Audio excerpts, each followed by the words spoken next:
بسم اللہ الرحمن الرحیم۔ پاکستان کی معاشی ترقی و بحالی کے لیے ضروری ہے کہ پاکستان ایسی ملٹی لیٹرل باڈیز کا حصہ بنتا رہے جن کا فوکس ٹریڈ اور ڈیولپمنٹ پر ہے۔ انفارچونیٹلی حال ہی میں ہونے والے برکس سمٹ میں پاکستان کو مدعو نہیں کیا گیا۔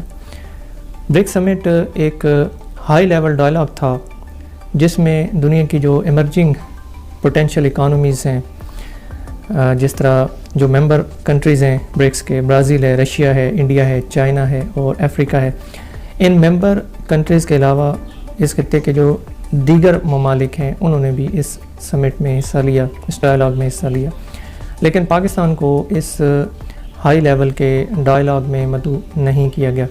یقیناً یہ پاکستان کی خارجہ محاذ پر ایک پسپائی ہے، ناکام۔ پاکستان کی وزارت خارجہ کا یہ کہنا ہے کہ پاکستان کو انڈیا کے کہنے پر مدعو نہیں کیا گیا، مگر سوال یہ پیدا ہوتا ہے کہ اس سمٹ میں شامل اور اس سمٹ کے ایک انتہائی اہم رکن ملک چائنا نے ہماری شمولیت پر زور کیوں نہ دیا؟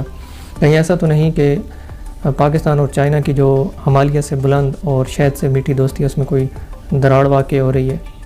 اس بارے میں ہمیں سوچ بچار کرنے کی ضرورت ہے۔ امید ہے کہ پاکستان کے جو وزیر خارجہ ہیں محترم بلاول بھٹو صاحب، ان کی نا تجربہ کاری پاکستان کے مفادات کے تحفظ کی راہ میں حائل نہیں ہوگی۔